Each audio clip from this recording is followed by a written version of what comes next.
Blog Talk Radio.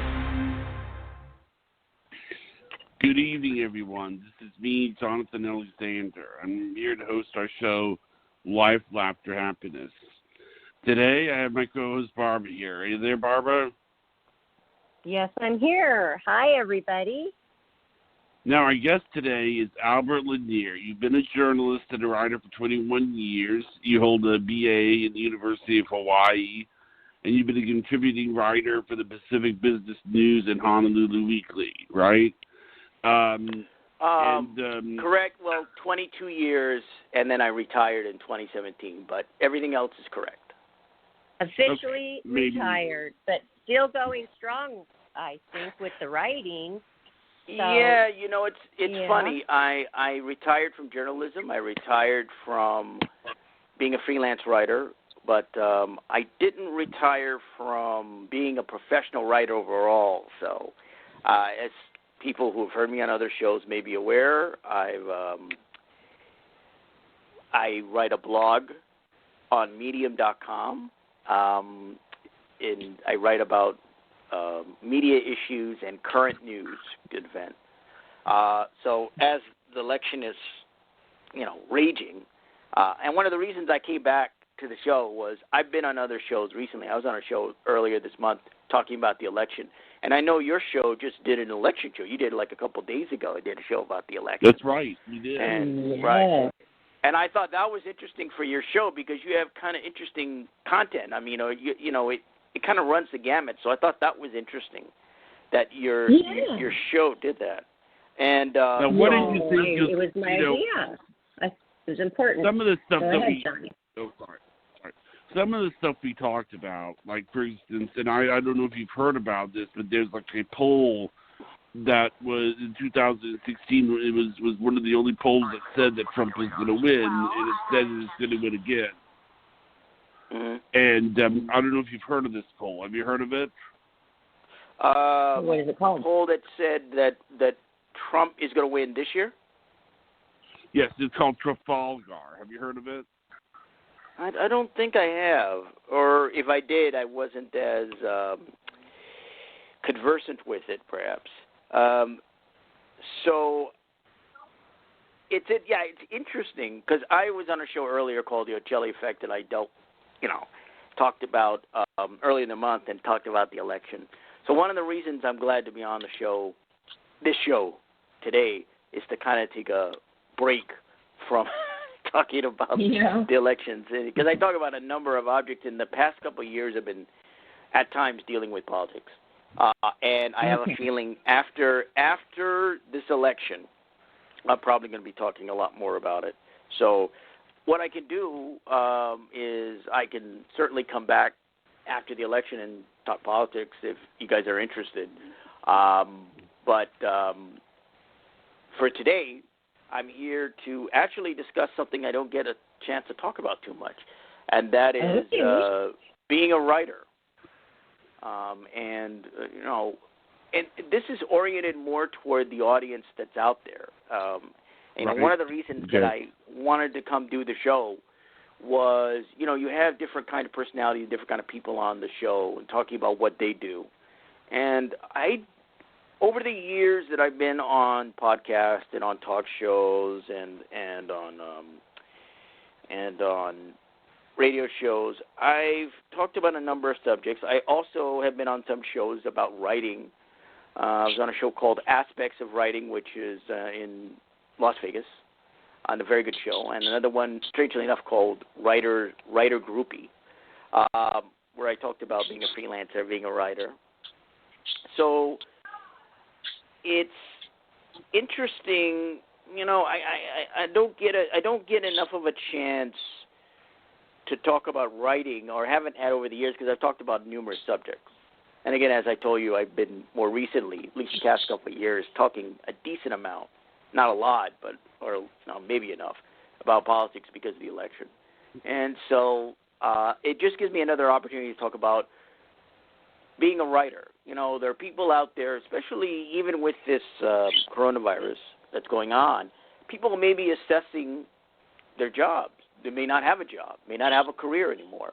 and assessing what to do, and may think about, hey, I always wanted to be a writer.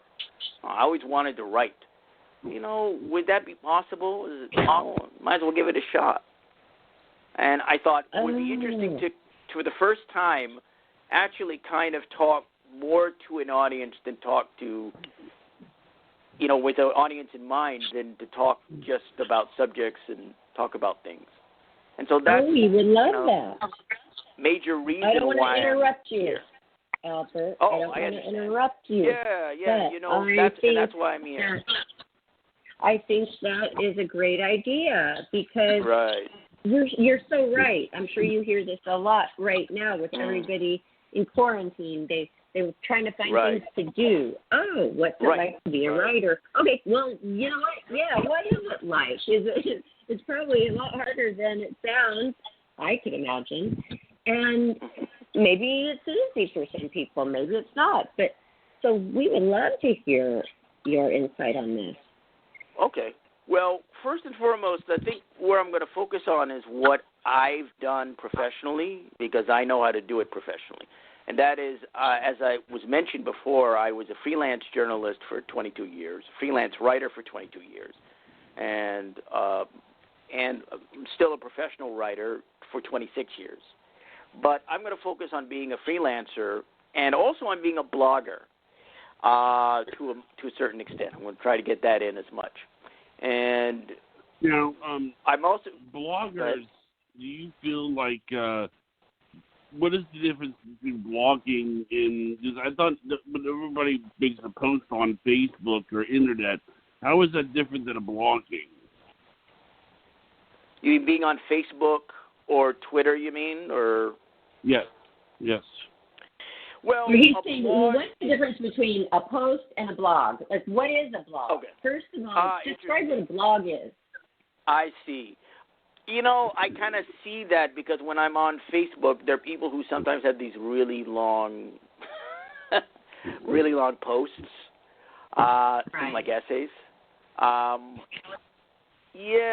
a blog is, it's known as a weblog. I think that's a technical term for it. Essentially what a blog is it's a site dedicated to your specific take on a subject. So if you have blogs, could be about anything, right? And it's a number of different, it consists of different articles, different pieces.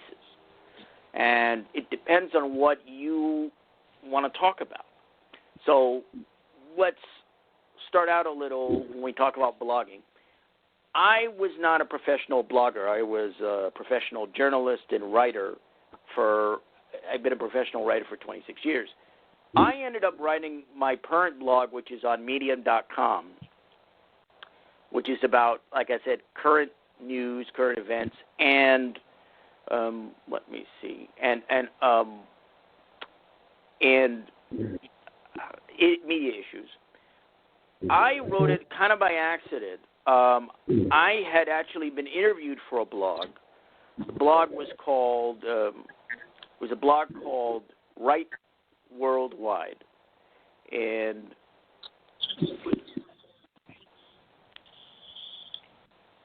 the blog I think is based in England. So I had been interviewed by a blog called Write Worldwide, and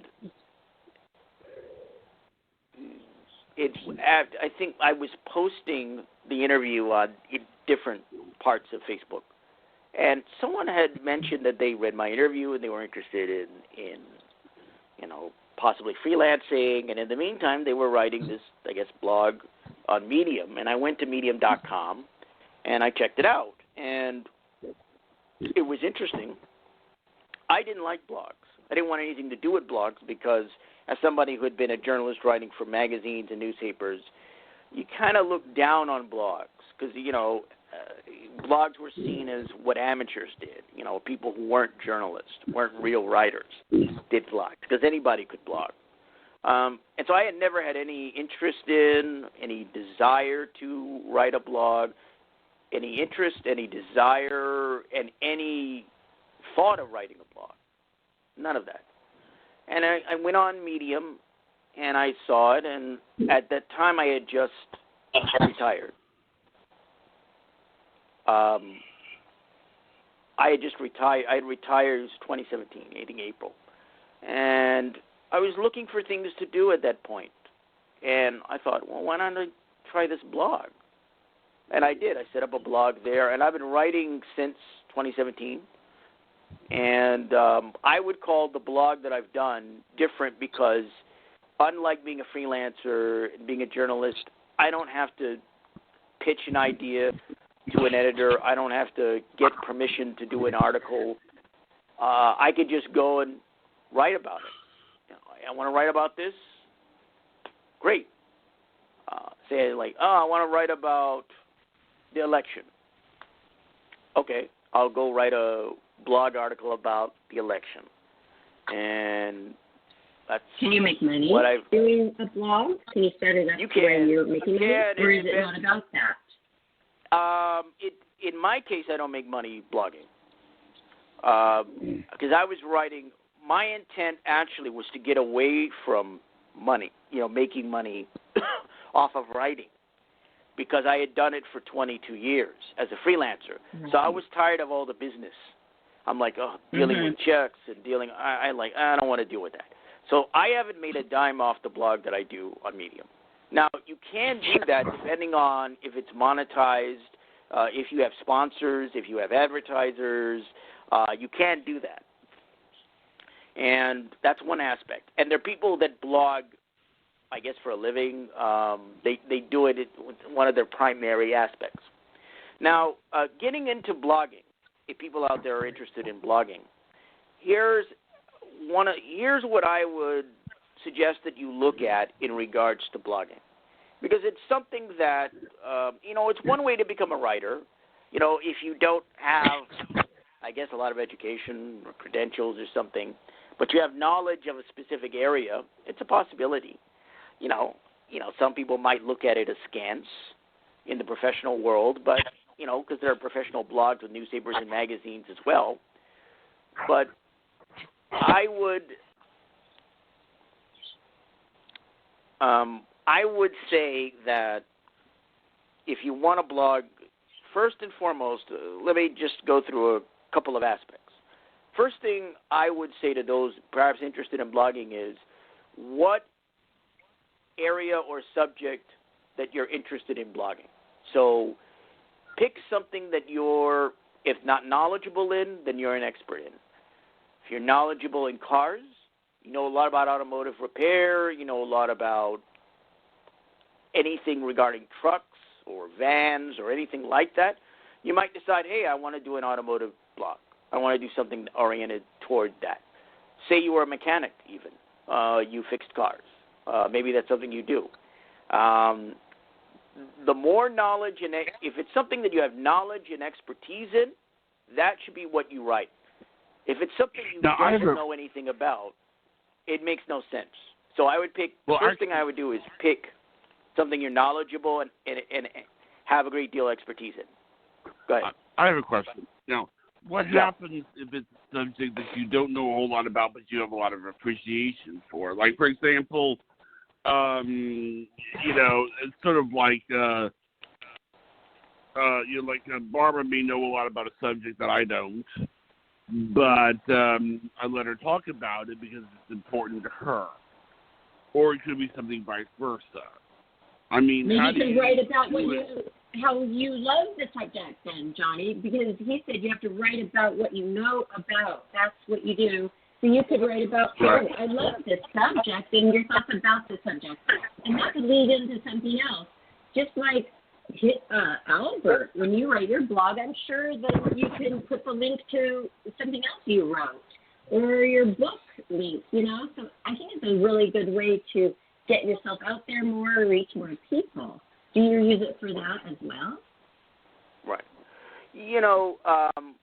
Again, if you have an appreciation for it, I would assume you know something about it. If it's something that you have a degree of knowledge, a body of knowledge about, that's my recommendation. I don't think anyone should ever blog if they know absolutely nothing about a subject. It doesn't make any sense to me. Yeah. Like if you know absolutely nothing about politics and elections and everybody has political opinions, but that's different than having, it's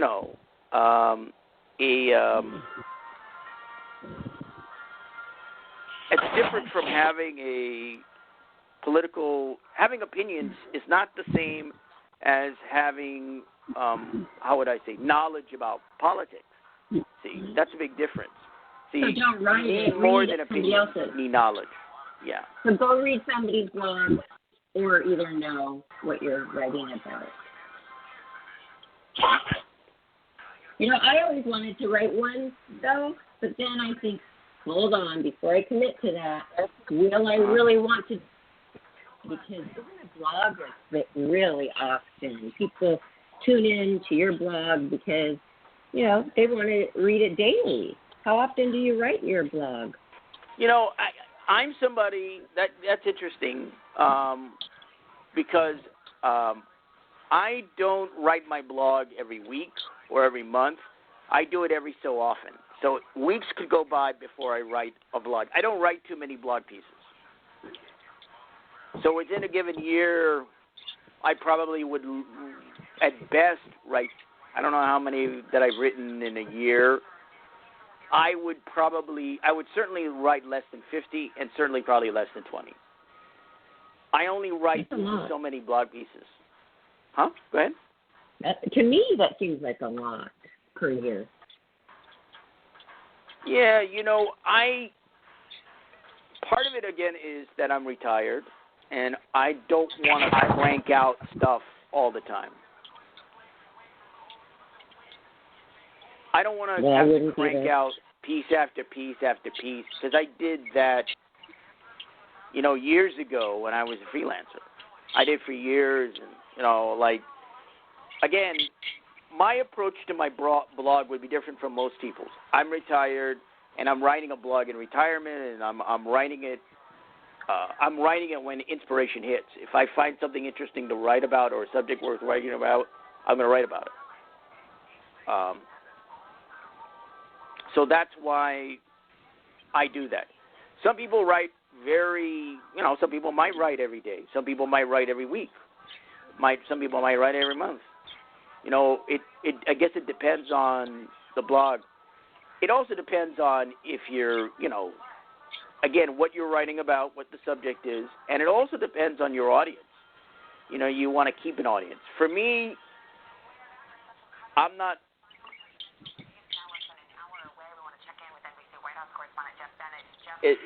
For me, sorry about that. For me, it's not about. It's different. So I approach a blog. I have to understand. I want people to understand. I'm a little different in that I'm retired from journalism. I'm retired from freelancing, and I'm writing it in retirement.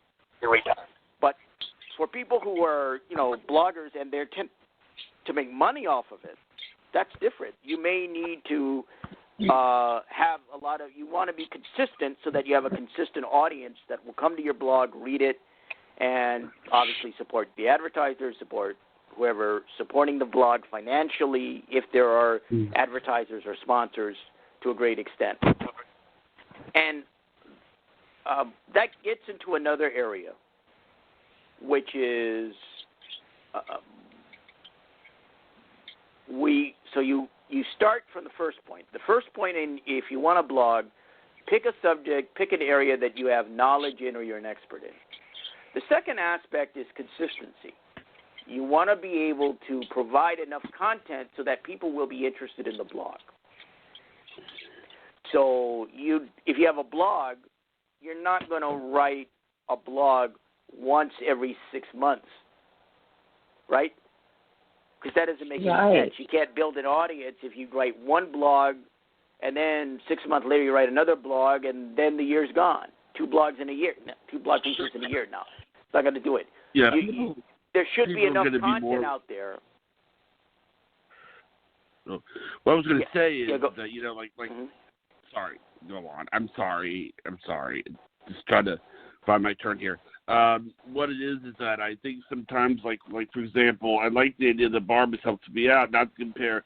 I know that the show is not a blog, but they call it Blog Talk Radio. So that's we might as well But the thing is that Barbara makes it so that I can do a show more often. That it's more. This is not just some sporadic thing, and it's not like every week. I was thinking about that too, Johnny. How it's called Blog Talk Radio, and what's that all about?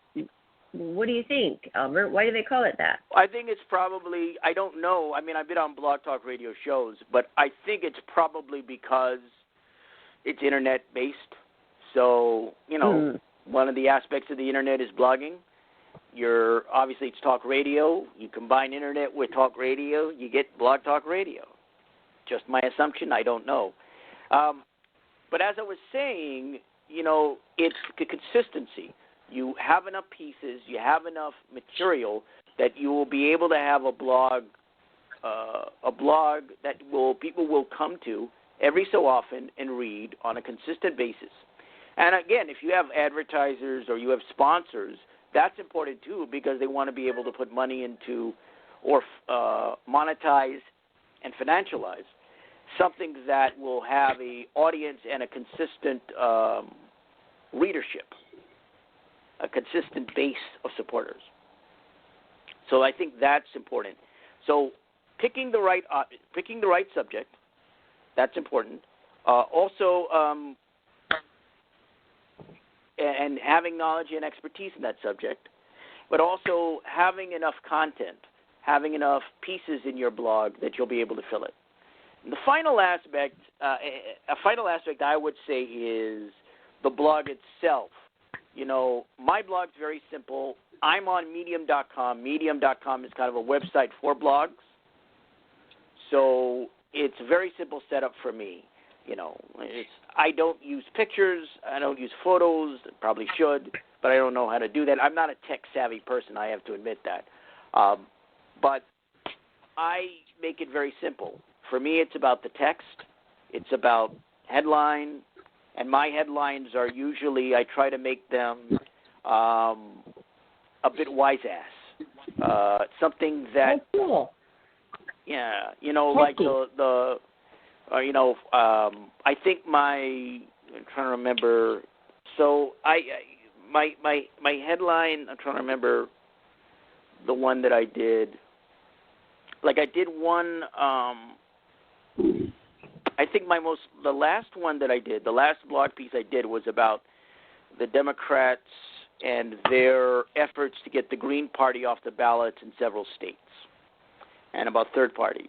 And it was called Game of Polls. Oh. Game of Polls, how the Democrats. Yeah. So I've had names for other titles for other Why pieces. do they want the Green Party off the ballot? Oh, the Democrats? Yes. Well, read my blog. You'll find out. Yeah, I was going to say that. Go to medium.com. Medium.com/@thedoctor50. That's where my blog is. Okay. That's medium.com/@thedoctor50. You can read my blog about the Green Party the Democrats wanting to get Green Party off of the ballot in several states, including Wisconsin, swing state in the election. Let me give you a brief answer. What I state in my blog my blog piece is, I believe one of the motivations was not only 2016 when Jill Stein ran as a candidate and got a certain amount of votes. Their contention was, Jill Stein, her margin of votes was enough to make the difference between Donald Trump and Hillary Clinton in several key states. That's BS as far as I'm concerned. I don't think it's absolutely true. But I think that was one motivation for the Dems. I think in my analysis, I argue that they're also mad at what happened in 2000 when Ralph Nader ran as a Green Party candidate, and that election where Al Gore, the Democrat Al Gore, ran against George W. Bush, and Ralph Nader sucked up a number of votes or a certain amount of votes in states. And again, the same accusation, he made the difference. His votes, the margin of his votes and the margin of his votes were the reason why Al Gore eventually lost to George W. Bush. It's ridiculous. It wasn't. But that's an answer. Like I said, if people want to find out more about that, they can go to my blog, medium.com/@thedoctor50. Read about that. Anyway, as I mentioned, the last point in regards to blogs is the fact when you look at blogs, what you want to be able to do, as I mentioned previously, the first thing you want to do is be knowledgeable in a subject and have that subject area. Secondly, you want to be able to provide enough content, provide enough blog pieces so that you can draw an audience and keep your core group of supporters or core audience base. And the last part is that you want to be able to create a blog. This really goes back to kind of the beginning. You want to be able to create a blog that people will go to. Again, it depends on what you want to see in your blog. You know, I'm on medium.com. That's the kind of template and space that I'm on, the website that I'm on. Other people use things like WordPress to build their blogs. So what they would do is I've never done that. All I did was go to Medium, set up my blog there, good to go. But other people, they'll go to WordPress and they'll create their blog and they'll set it up the way they do. What I would say when you create your blog is you want to be able to make it germane to your subject, to what you're talking about, but also find a way aesthetically to attract an audience. So if you can use pictures that have some appeal and that relate to your subject matter, nice, clean look in regards to the to your website, to your blog site. You know, something that isn't, you know, it's nice and clean. You know, it's clear, it's readable, the text looks good. That's really important. Right, I see yours. Albert, I'm on medium.com/@thedoctor50, and it is what you're describing, obviously, because you're doing it. It is clean, concise. I like the bold print for the title. Right. It's easy to, maneuver around. I like it. And you know what? Thank you for doing this and coming on to talk about this, because I really have been thinking about doing it. And my subject that I wanted to write about was after I do shows. Sometimes I feel like really writing about the show and what went into it and what, we hit upon and, just quickly, but not every single show because we were doing it 5 days a week. But that's a lot of writing for an amateur writer, which, I just want to do it because I like to express myself. What do you think about that idea for me? Like I said, a lot of people blog, bloggers, again, because it's not open, because blogging isn't like writing. I mean, in a sense, it can be writing for a living, but it's not like writing for a living like magazine writers do or newspaper writers do or even authors of books and other publications do. So whatever you choose to write about, again, as I had mentioned before, you bring your interest and you bring your expertise and experience to it. You have to choose the right vehicle for you. And that's what you've got to be able to do. And you've got to be able to do that effectively, and which I think is important. And so in that area, like I said, I don't dictate content to people, and I don't dictate what they're interested in or what they want to do. But hey, sky's the limit. Whatever you're interested in. If you think, my view is, if you're going to blog, pick something that you're really interested in, that you know a lot about, and go for it. You know what I mean? Like, that's what I think is important. And as I mentioned before, so to kind of reiterate, just to go over the blog so we can wrap this portion up. Those who are interested in being bloggers in this aspect of blogging, look at the 3 points. First point is that you want to choose a subject that you're either an expert in or interested in. that you have expertise in professionally, employment-wise, or as a hobby that you know a great deal about. Secondly, make sure that you provide enough content on your blog that will, one, draw an audience so that you have an audience, and two, if you have advertisers, you have people that are interested in monetizing your blog, in advertising, putting ads, or just putting money into your blog, that you can justify it in terms of the metrics. Okay, I have this many people that come to my blog, that read my blog, that view my blog. You look at the metrics, you look at the data will be effective. And you provide enough content for those individuals that make up your metric, your data, that follow your blog, that read your blog. And finally, your blog itself, what does it look like? What's the aesthetic of the blog? What's the look of the blog? And how it appeals. I don't like to see writing. It's a business, and I'm sure blogs are a business as well. If you see it as content, because I don't view myself from a pure business aspect or a pure business perspective, but look at it, if you want to look at it as a product, look at it as, okay, this is my product, how does the product look? Is the packaging great? Is everything look inviting? So that means with the blog, your photos, the way your text appears, the look of your site. My advice is always clean, clear, and cohesive. And that's what I would say about blogs, those 3 points. That's great advice. Right. That's awesome. Do you read anybody else's blogs? I mean, you probably do. Yeah, it's funny. I don't know that I read too many people's blogs. To be honest, I hate to admit that, but I think it's true. I don't really. I've read blogs before, but I don't know that I spend a lot of time reading blogs. I think one of the reasons is I'm, when I'm not on a show like this, I'm doing.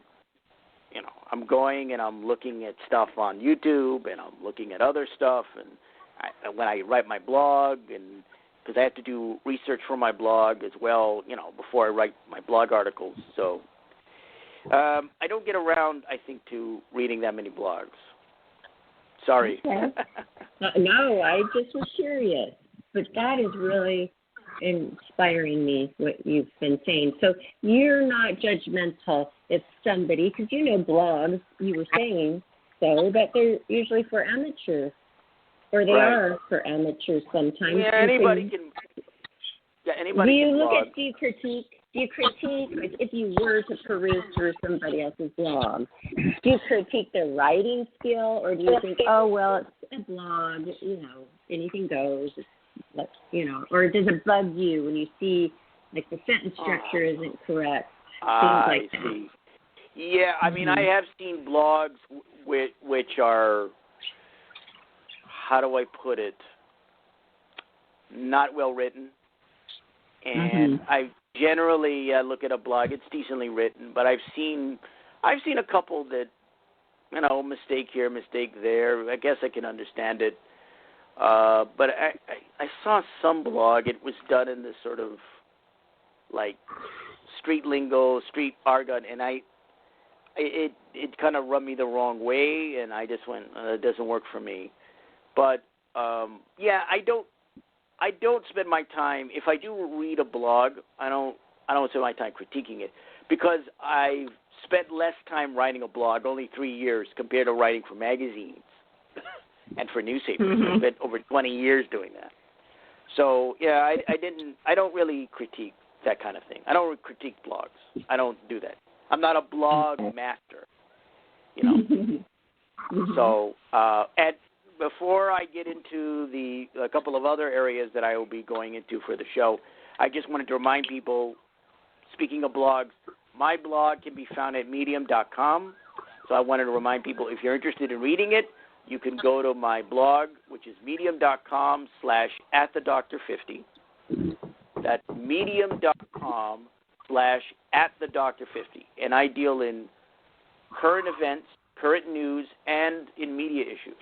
So check it out if you're A lot interested. going on right now, right, Albert? Yeah, Right about plenty. right now. Oh yes, there is a lot. There is a lot. There's plenty. And so is this very enjoyable for you to do this? I mean, you're retired, so you can do whatever you want. And obviously, this is a choice. So you must really enjoy it.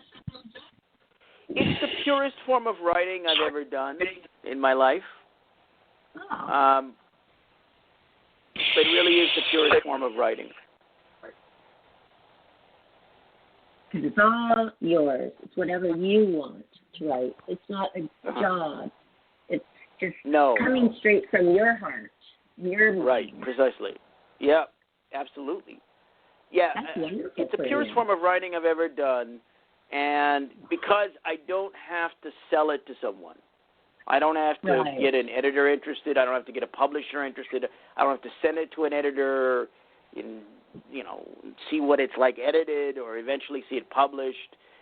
I decide I want to write about something. I go and I write about it, and I press publish, and it's written. And that must be refreshing. Refreshing is a perfect word for it. It's different than everything else I've done. So it's been satisfying. I've enjoyed writing the blog. I wouldn't want to write one for a living, but I've enjoyed it. I think I enjoyed it because I am retired and I didn't do this for a living. I wrote magazine and newspaper articles and was a journalist. Right. So. And then the last time you were on our show, you were talking about how just being in so much because of the coronavirus that you weren't used to it because you're not a homebody. Your exact words. And I was just wondering, how are you dealing with that now? Is the blog part of dealing with having to stay in a lot? Something to do extra in your life? It's I was thinking about this the other day. It's weird. I've never been in a position like this. I've literally, not just literally, but absolutely not left my apartment since March. So I have not been out of my apartment building since Hold on. Not March. even to the park. I haven't been out to a park. There's a park right next to my apartment building. I haven't been out. I haven't left. Wow, you're super careful. Yeah, because I have other people in the apartment, and I don't know who has it and who doesn't. The thing about it was, the weird part has been, I've been retired for 3 years, and my only routine schedule was going to events, going to activities, and parties sometimes, and so forth. And that's gone because of the coronavirus. So I don't have any business to take care of. I don't have anything I have to do outside here. So it's been weird for me because I don't really have any business to take care of, anything to do. I'm not losing any money financially because I retired 3 years ago. So I'm not in a financial, unfortunately I didn't get any stimulus. Gee, thanks, federal government. But I'm not losing any money, and I don't have to worry about. I want to be out working and all this kind of stuff. I don't have to worry financially in that sense. I'm not losing any money, so I don't have any financial worries, no debts, none of that to worry about. In that sense, it has worked out for me in regards to the coronavirus. I've been very fortunate. I think I've been very, very fortunate because there are millions of people that have lost jobs, lost wages, and even lost places to live. Evictions are through the roof. Or lost their lives. And so, it's an incredibly tough situation, and I've been very, very, very fortunate. And I think a lot of that was I retired 3 years ago, and so I didn't have a job to lose. I didn't have money to lose, and I am considering coming out of retirement, though. I'm considering doing it because I want to be able to move, and I won't be able to move unless I have enough resources to move. And so I'm considering coming out of retirement maybe next year. We'll see. I may have to go back to work. Well, we'll see, which I'm not really looking forward to, but, it's a possibility. Yeah. It's a possibility. So we'll see what happens. But in any event, now that I've dealt with blogging, I want to deal with the two other aspects that I'm going to talk about. The other aspect is freelance writing. I was a freelance writer for 22 years, and it looks like I might actually go back to that if possible. But I was a freelance writer for 22 years. So basically,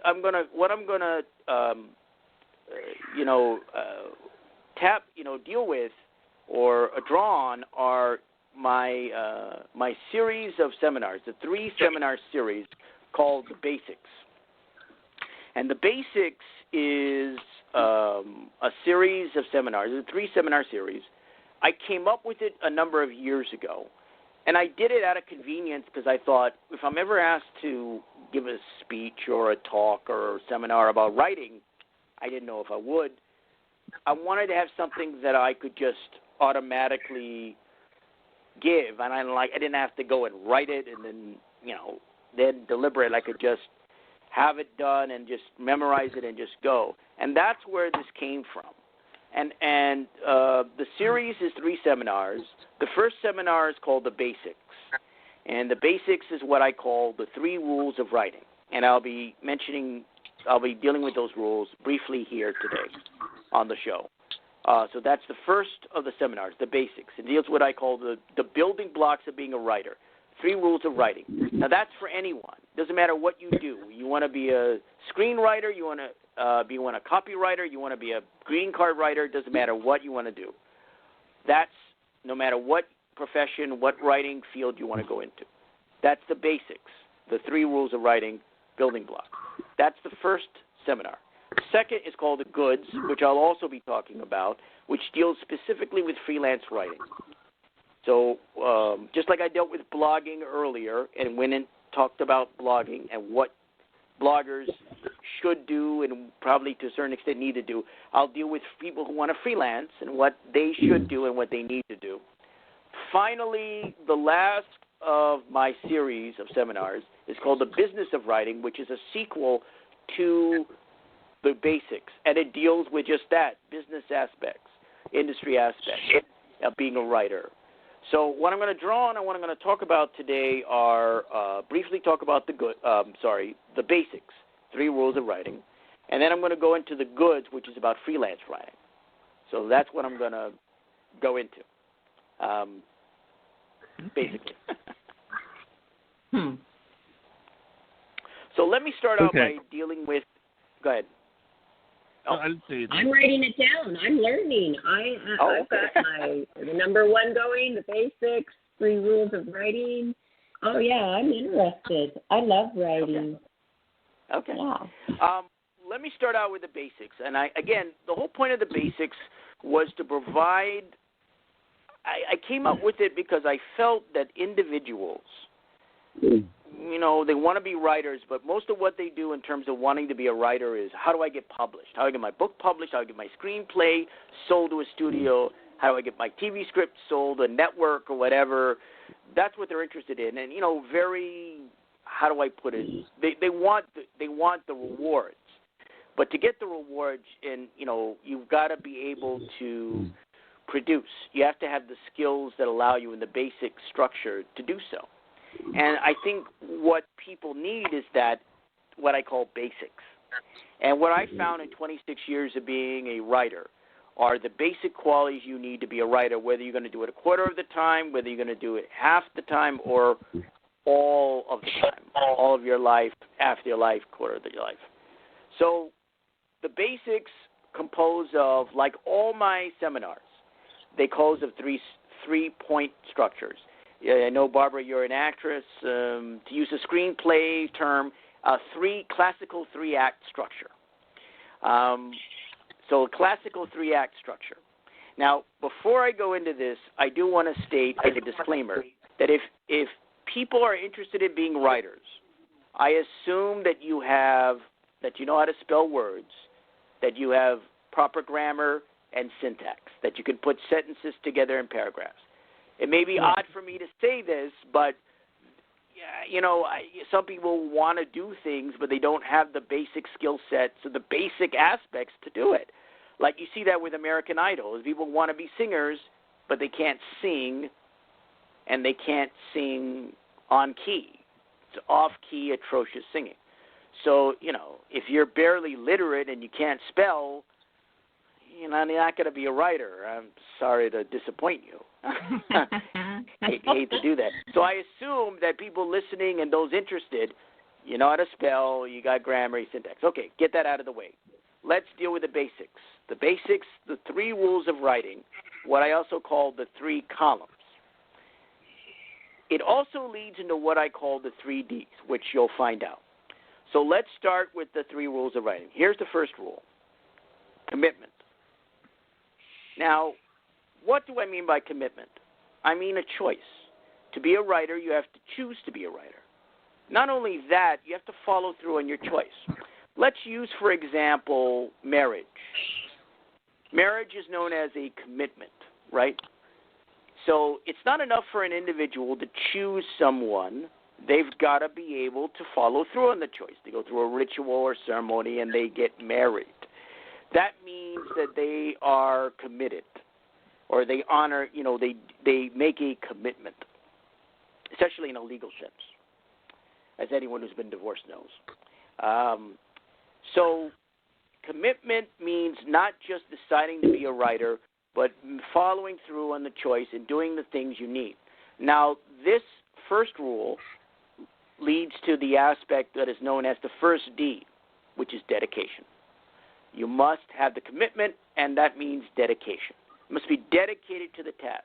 That means you have to be able to stick to what you are, be able to do what you are able to set your mind to.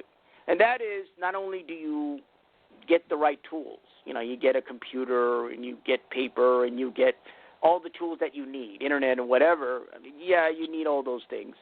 But you also get set to go to work. You're dedicated. You've already made the commitment. Now, going to work gets into the second column, as I call it, or second rule of writing, which is focus. Now, when you focus, what does that mean? That is, you put your attention to what you are doing or seeing or being involved in. That is, you're not allowing anything to distract you, get in the way, get you doing something else or involved with something else. Now, that gets into now let's use an illustration in that regards. Martial arts. I don't know if any of you have taken karate or kung fu or something. I haven't, but I know people who have. One class. Means that, right. I was not dedicated. and this leads right. Not for me. Right. So focus means the second D, right? We had the first D before in the first point, dedication. This is the second D, discipline. So when you take martial arts, you've got to show up. You've already committed, so you show up to class. You show up,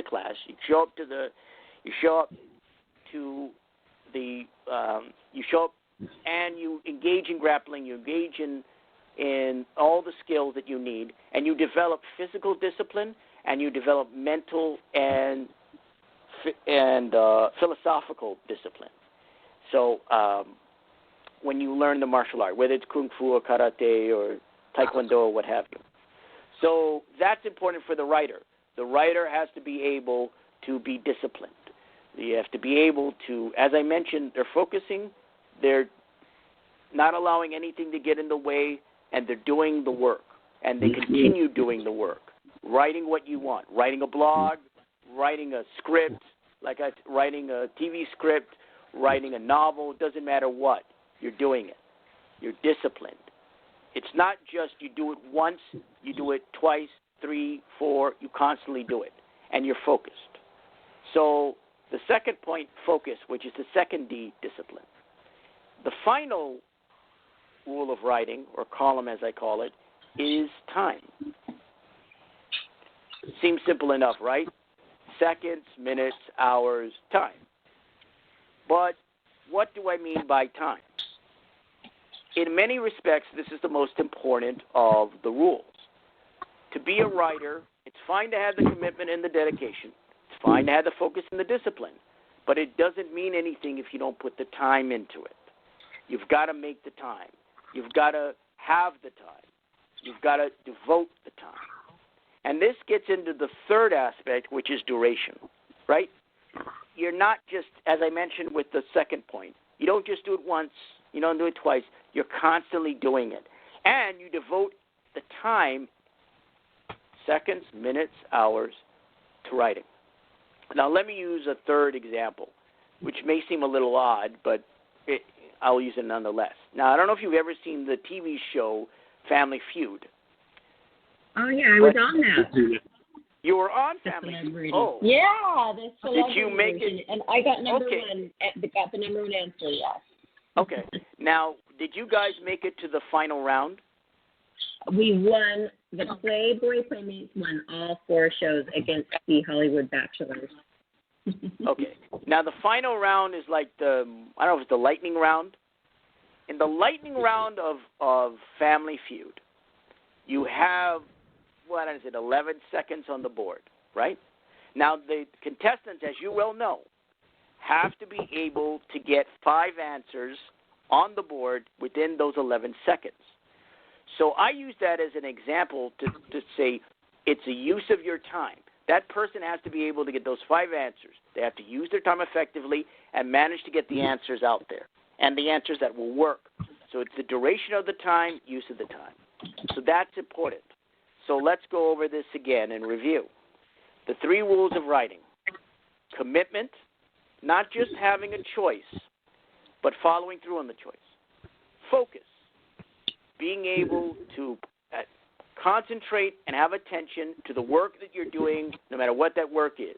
Screenplay, TV script, novel, blog, whatever. Finally, time. You're putting the time in. You're spending the hours and the minutes and the seconds, all of that, engaged in writing whatever you're writing. Whether you're going to be a screenwriter, whether you're going to be a copywriter, whether you're going to be a greeting card writer, it doesn't matter. You're putting the time in.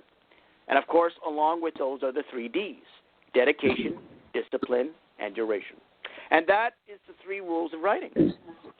3 rules of writing, and that's basics. That's for everyone. So everyone can benefit. Everyone can, it doesn't matter what you want to do in terms of writing.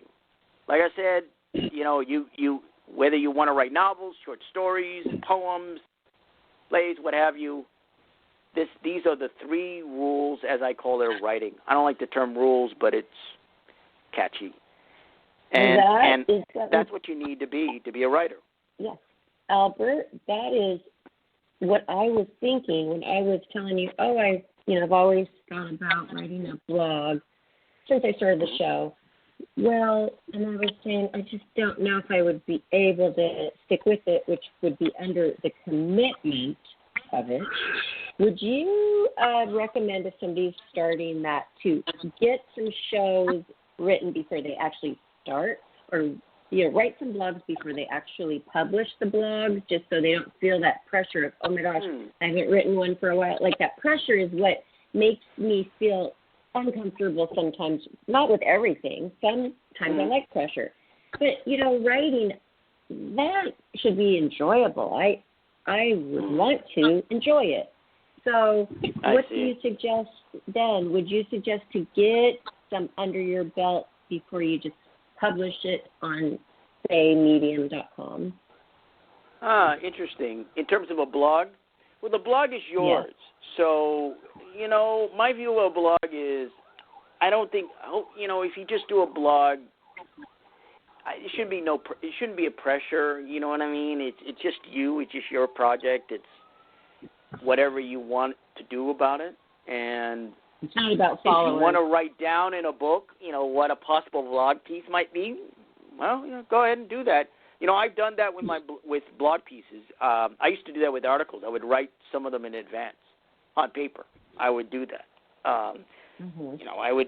For others, I would just kind of write as I go along. I would just compose as I was on the keyboard. But I've written it out, and I've done that with blogs too. And for me, it's a time saver. I mean, when I get to the computer and I can just write it.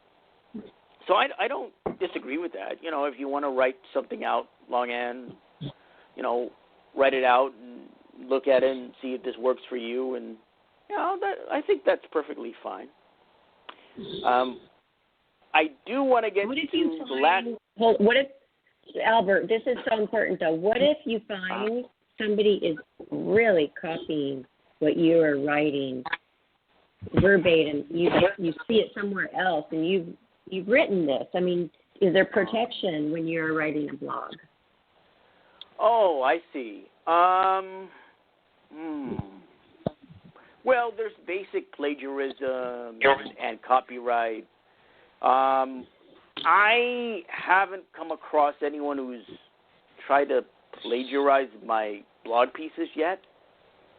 I know plagiarism exists in the business, obviously.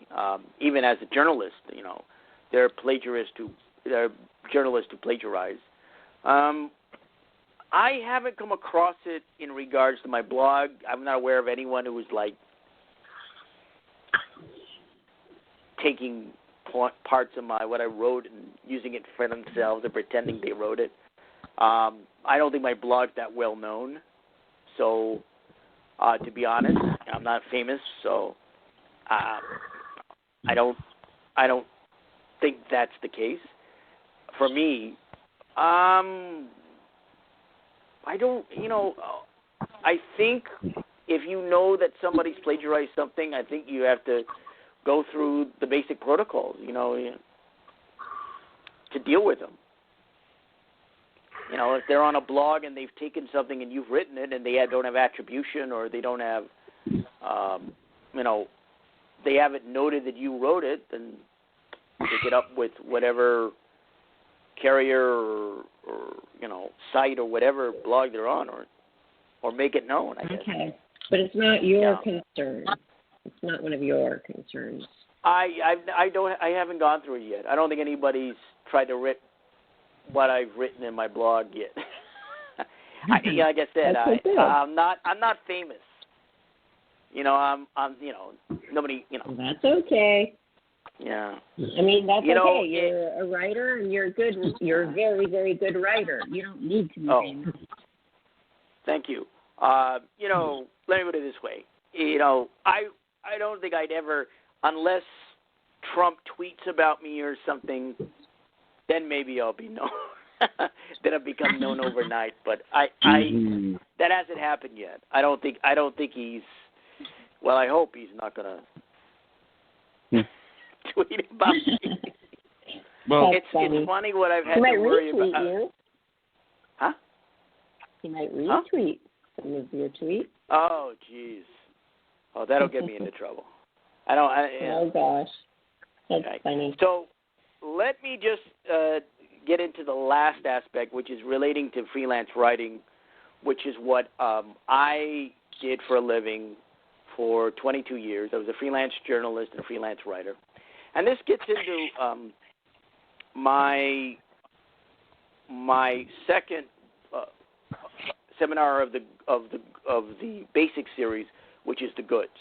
And I have to admit that the title of The Goods actually comes from a movie starring Jeremy Piven. I think he was selling cars on these 3-day sales. Now, that's where the title came from. I saw the movie. I like the title. I think I'll use that for my my seminar. Now, I'm not telling people go watch the movie. I'm not here to promote the movie. But you watch it, do what you want. But I'm just saying that's where the title came from. Was that movie? Now, The Good. Now, when we talk about freelance writing,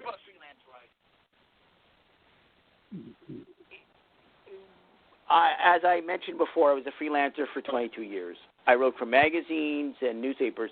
So when I came up with this seminar, The Goods, I came up with it with more of an aim toward magazines and newspapers because as a freelancer, there are many different permutations. You know, you could write for, websites, and you can write for websites too with this information. or you could do different kinds of writing, technical writing or so forth. So this is it's fairly specific. My seminar is mostly oriented toward publications and websites. So magazines, newspapers, and whatever websites are out there that have freelancers. So the goods, like I said, every seminar that I do, every one in the series, of the basic series, has, again, to use the term for screenwriting, a classical 3-act structure, 3 points. So the 3 points that I'm going to look at, 3 points that I'm going to look at are and again, I try to make it as very simple for people so they understand, no matter what their educational background. So when we look at freelance writing, in my experience, the 3 points that I have of the goods are concept, content, and contract, what I call the 3 C's. Now, what is concept? Concept means idea. So if you're a freelance writer and you want to write for publications, normally you either write on a assignment basis, meaning they assign you an article or assign you a piece to do, or you do what is known as pitching, not unlike what screenwriters do with Hollywood studios. They take an idea and they run it by an editor or a publisher of a publication to see whether that would be amenable to them, whether it would work for them as a possible article. Like I said, in Hollywood, you have screenwriters that pitch ideas to studio executives, and which might be interested in, for a possible screenplay. Now, so if you are when you deal with ideas, so let's deal with the pitch here. Normally, what you do as a freelancer is you send either what is known as a letter to an editor, and which outlines your ideas. And there are books about different letters that you can write. And if you're not getting an assignment. So what you want to keep in mind if you're going to pitch an idea, and it's generally through a letter, and you send the letter to an editor through email, obviously. And here's what you have to keep in mind about an idea. Let's just take an idea. Let's say that I want to write for a magazine about 90s movies, right? 90s movies. And I decide I'm going to pitch an idea for an article on Austin Powers, International Man of Mystery, right? Mm-hmm. And I'm going to pitch it as an idea. I'm going to focus on the women in Austin Powers, including the fembots. So, right.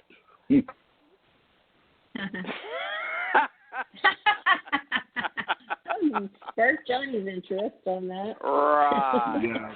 Funny. When they yes. And now to speak about my idea. No. So I come up with this idea. Oh, I want to write for what would I call it? 90s film magazine. Call it retro magazine.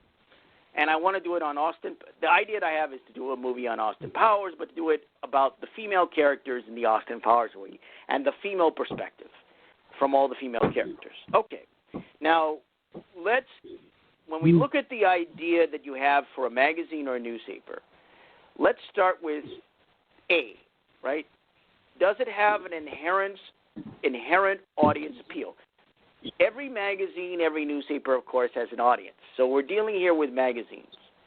So the magazine, like I said, I came up with a fictional one, retro magazine about 90s movies, right? All kinds of 90s movies.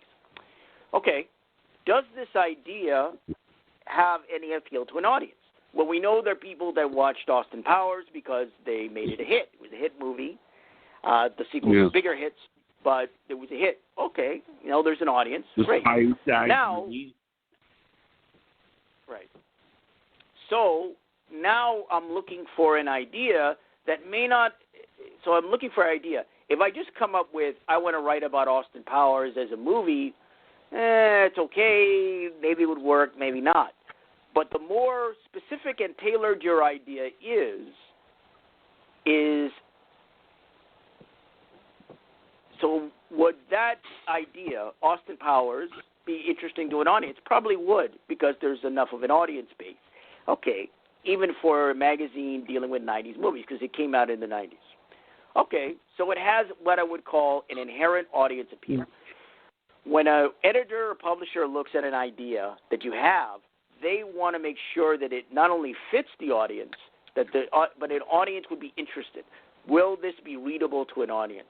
Will they want to read this as an article? That's probably, in terms of coming up with an idea, probably one of the most important things that you can think of as a potential freelance writer. Will this be something that not just you would want to read, but what an audience would? It's not always just about you. You got to think in terms of an audience. Magazines have audiences, newspapers have audiences, but since we're dealing with magazines, as an example, magazines have audiences and specific audiences. So you want to make sure that your idea is tailored to fit a specific audience. Just like if you were writing for a magazine about cats, would you pitch an idea about dogs? No. Why? Because the magazine isn't about cats. Doesn't fit the demographic. Doesn't fit the audience. Doesn't fit the demographic. So it should have the idea, the concept, should have inherent audience appeal. That's A, or number one.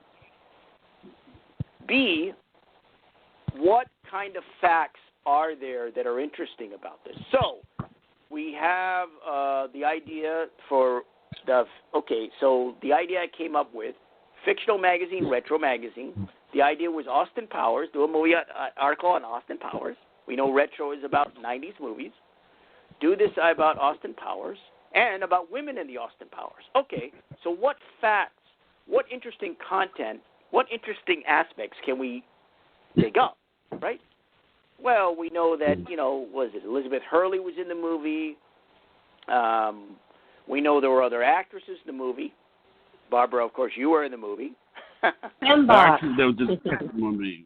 Right. And so, say one of the aspects of the article is dealing with the fembots, which it probably would be. I'd be looking for interesting facts about the actresses that played the fembots or about their experiences on the set and how things were for them, right? So interesting things about the actresses, interesting aspects. So you want to make sure, since you got this idea, that there are some facts, there's some information, there's enough there that you would be able to do in regards to that. Yes. And the last aspect in regards to the concept is C, which is it tailor-made? Is it a perfect fit?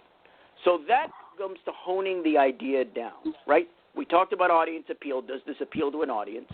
We talked about the second part, what kind of facts, what kind of information would make for a good idea in this regard. And then, is it tailor-made, perfect fit? That means you narrow the idea down so that you can have something that isn't just boilerplate, right?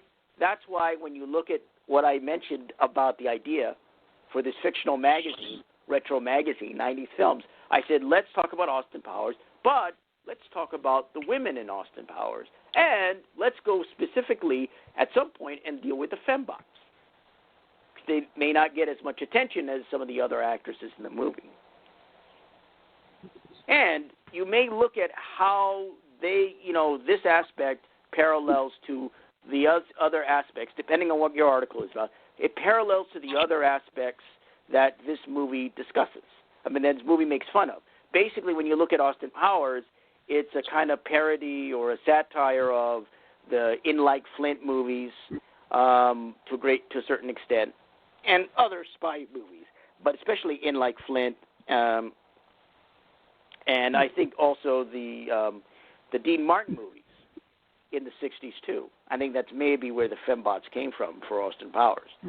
So you want to be able to have an idea that would be tailor-made, would fit. Oh, okay, Austin Powers, yeah, about women in Austin Powers, the first movie. Oh, and also about these specific women and how they stack up compared to, say, other femme fatales or other ladies in other 60s movies that it parodies. So, again, to go over that, in regards to the first part, concept, what is the concept, what does the idea mean? You want to be able to have when you come up with what is known as a query letter, which is where you lay your idea out to an editor. Sometimes you pitch over the phone, not always, but it's a query letter. What you want to be able is to have an idea, a concept for an article that has an inherent audience appeal, B, has interesting facts and information about it, and C, is tailor-made and is a perfect fit as an idea. So you've narrowed it down. Well, and so that's concept, that's idea. Okay. Right. So we don't get cut off. I'm worried about being cut off, but it's been great having you on. All right. Oh, I did not even realize that. We have only an hour, and that's 6:11.